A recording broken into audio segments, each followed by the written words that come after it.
Решила зомби и вампирами, но при этом была вся в крови. Всем привет, дорогие друзья! Меня, как всегда, зовут Ната, и добро пожаловать в новое видео. Что ж, поздравляю вас с Хэллоуином, и надеюсь, что вам понравятся мои сегодняшние страшные истории, связанные как раз с этим праздником. А если вы хотите, чтобы я рассказала вашу страшную историю, то, пожалуйста, пишите ее в комментариях под этим видео, либо у меня в директе Инстаграм, куда, кстати, вы можете зайти, подписаться, посмотреть, что там посты, сторис каждый день, всякое такое. Вот еще телеграм-канал есть. Всем спасибо! Ну что ж, а мы начинаем! И, как всегда, я буду рассказывать историю от первого лица, несмотря на то, что она произошла не со мной. Эта история произошла как раз на Хэллоуин. Мы тогда с родителями совсем недавно как переехали в новый город, который находился неподалеку от нашего поселка, где мы жили ранее. Мне было 17 лет. Мои родители даже осенью частенько любили ездить на дачу, чисто на выходные. И, конечно же, всегда тащили меня с собой, даже если я этого не хотела. Но в этот раз я просто слезно выпросила остаться дома на выходные, пока они поедут на дачу, потому что очень хотела отпраздновать Хэллоуин. Ну и, конечно же, родителям я сказала, что просто приглашу подругу, мы будем смотреть фильмы ужасов, кушать какие-то снеки, она останется у меня ночевать и все. Хотя на самом деле запланировала гигантскую вечеринку в стиле американских фильмов и сериалов. В субботу утром мои родители уехали, ко мне приехала моя подруга, мы пошли закупились какими-то сладостями, разными вкусностями на вечеринку, а также испекли такое креповое печенье. В общем, подготовили все просто идеально. Хоть мы и в принципе пригласили достаточно много людей, я как-то не рассчитала тот факт, что эти люди могут позвать и своих друзей. И в итоге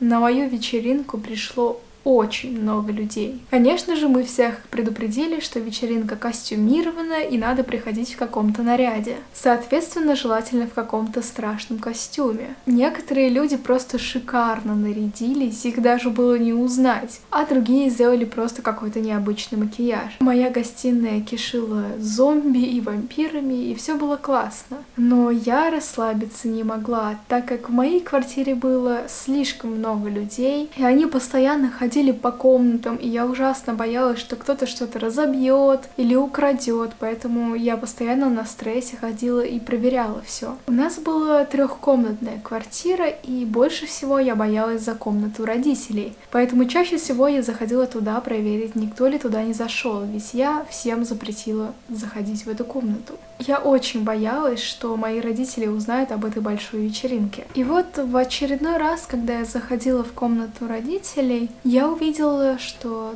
там в уголке у кровати, рядом с окном, стоит какая-то девушка. Я сразу же ей сказала, мол, извини, но сюда вообще-то нельзя.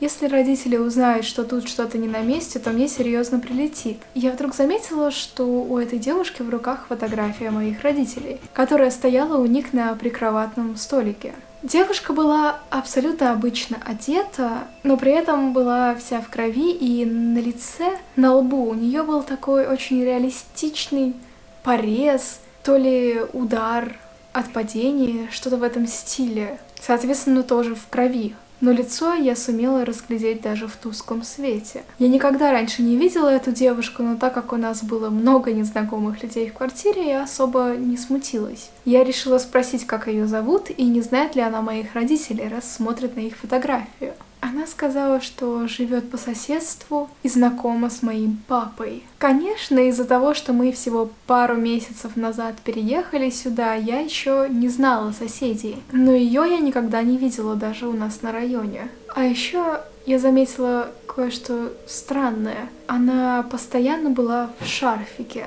Хотя у нас в квартире топили батареи и было, в принципе, очень жарко. Мы еще немного поболтали, и она любила отвечать как-то загадками. Например, мы что-то обсуждали, и она на пустом месте сказала, что людям нельзя доверять. Просто так, без подводки к теме. Я согласилась и подумала, может, что-то произошло на вечеринке, может, ее кто-то обидел, или она с кем-то поссорилась. Или ей изменил парень, что-то в этом роде. Потому что выглядела она довольно грустной и одинокой. И мне стало так неловко, что я решила не прогонять ее из из комнаты. А мне уже надо было возвращаться в гостиную, и я просто спросила ее еще раз, все ли у нее нормально. В ответ она немножко посмеялась, и я ей сказала, что она может остаться здесь, если не хочет идти ко всем. Просто чтобы она ничего не трогала. Девочка выглядела очень безобидной и уж точно не была похожа на вора. Я пошла в гостиную и еще раз предупредила ее ничего не трогать в этой комнате. Под утро уже почти все разошлись, а несколько человек остались у меня ночевать. Часов 6-7 утра мне все еще почему-то не спалось. Я не могла перестать нервничать на пустом месте. И мне просто как-то было неспокойно и постоянно сильно билось сердце. Я решила заглянуть, посмотреть, что там в родительской комнате.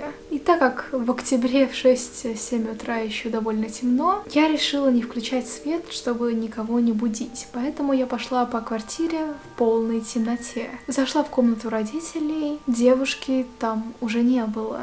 Это довольно странно, ведь я почти всех провожала к двери и совершенно не помню, как она уходила.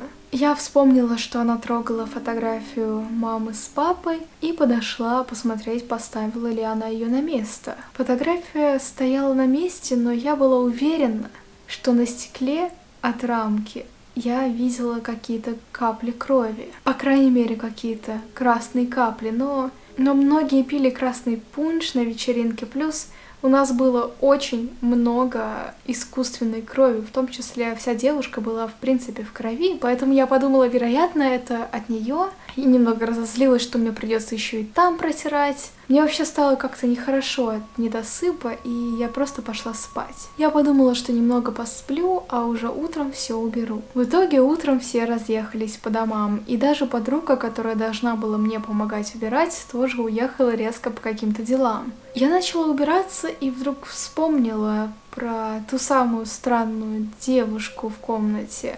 Я вновь зашла в комнату родителей, посмотрела на фотографию, ведь я собиралась ее протереть от капли искусственной крови. Но никаких каплей там не оказалось. Честно, я немного обрадовалась, что мне надо меньше убирать, но при этом я чувствовала себя очень странно, ведь я была уверена, что я их там видела. Вечером приехали родители, и все было как обычно. Они даже не подозревали, что у меня была такая большая вечеринка. На следующее утро я вновь вспомнила про ту самую девушку. И когда мы с папой завтракали, потому что мама обычно уходила раньше на работу, я решила спросить его, не знает ли он такую брюнетку, нашу соседку. Я не расслышала ее имя, но, возможно, ее звали Диана. И я совершенно не ожидала папиной реакции. Он как-то изменился в лице и довольно грубо мне ответил, что я несу какой-то бред, и он никого не знает из соседей, он ведь только переехал сюда. Он человек спокойный обычно, и такая реакция была очень странной для меня. Он очень сильно нахмурил брови и молчаливо сидел все оставшееся утро. Конечно, меньше всего я хотела узнать о каких-то папиных интригах, но так как я очень любила свою маму, и она мне была дорога, я все-таки хотела узнать правду. И мой папа хороший человек и никогда бы не стал изменять моей маме, но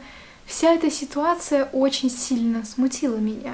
На следующей неделе я решила спросить свою подругу и ее друзей, которые живут в этом городе уже очень давно. И в том числе один из них жил прямо в моем доме. Я спросила, не знают ли они такую вот брюнетку, девочку молодую. На что они все вместе посмеялись и сказали, что по такому описанию подходит вообще кто угодно, и надо хотя бы ее имя знать. Но я была не уверена насчет ее имени, и я решила не продолжать эту тему, как-то забить. Я еще немножко наблюдала за поведением папы, но он вел себя абсолютно обычно.